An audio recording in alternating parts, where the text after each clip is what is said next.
You know what the funniest thing about Europe is? What? It's the little differences. I mean, they got the same shit over there that they got here, but it's just there. It's a little different. Hey guys, this is Runbuck with Runbuck on Gaming. Got another episode of Little Differences. Episode 4, we're going to be taking a look at a Town Hall 10 attack, 3 attacks in a row that ended up netting a 3-star on an entry level, granted, no hate mail please, of a Town Hall 10 base. But what's interesting is the pieces of the attack that are slowly removed and added to equal to a 3-star attack when the other two failed. All peer attacks, all Town Hall 10 and Town Hall 10. So it's pretty interesting in that regard, I think. But why don't you get your own feeling and take a look. Let me know what you think in the comments. Here we go. Alright, so here's the first of 3 attacks. Space 1, 2, 3, 4, 5. We'll start it out. They're all Town Hall 10s. There's all Town Hall 10 attacks, peer attacks. The base is entry level, granted, and you know, you can tell it's a very early Town Hall 10. So it's not like, oh my god, look at a max Town Hall 10, but rather let's look at how the attack was evolved over time to get a little bit better. First thing you'll notice is, remember, keep in mind that he tried to do this attack here to help the queen drive.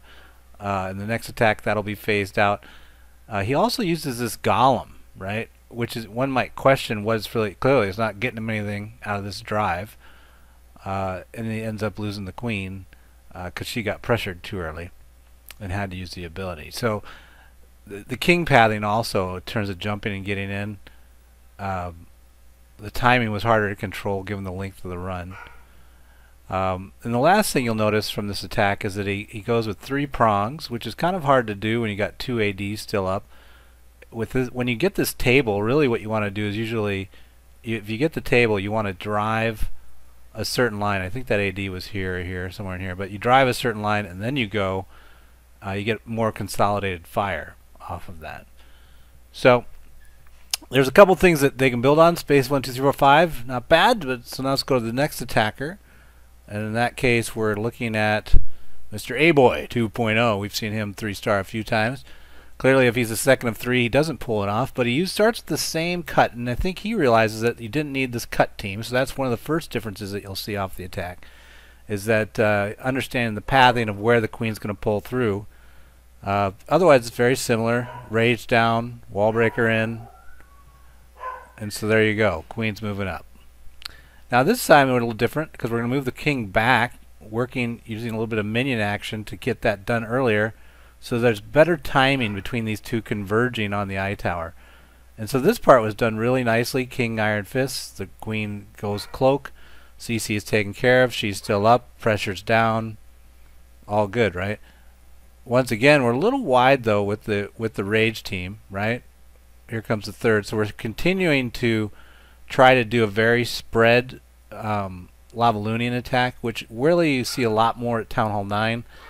At Town Hall 10, again, the key is a lot of times you'll see a drive line with just one point being overwhelmed and then running because you really there's too much stuff, I guess, maybe is a way to look at it, versus Town Hall 9. There's more stuff to slow down the troops, so if you try to go here then here, you're just basically too spread out for the overall attack. The other thing you notice from this attack, though, is he has a lot of time left. Look how far that queen went. So in the next attack, one of the things you'll notice is that I think it's Chezwick.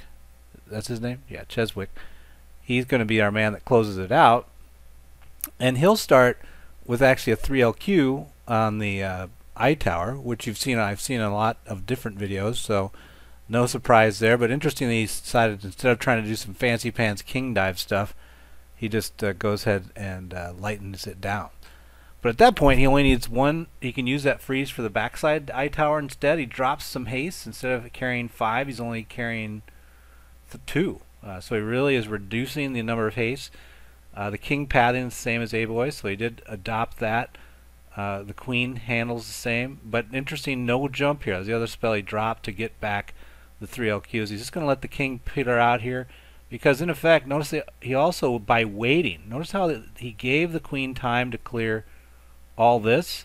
By waiting more, the pathing of the loons is much tighter down this line, and he can just do that overwhelm. Now, this is just a, I don't even know, that's just basically one balloon for funsies. But it ended up doing a lot of the different things correctly at that point, or at least in a more efficient manner for the attack, and you can see the result. We got a lot of pups still flying around. Looks like about 7 loons. The queen's still up with their healers, and a wizard for funsies. So there you go. Little differences leading to 3-star. Again, don't hate. Don't hate. It is an entry-level base, but it's interesting in terms of the build. Hope it helps. Talk to you guys later.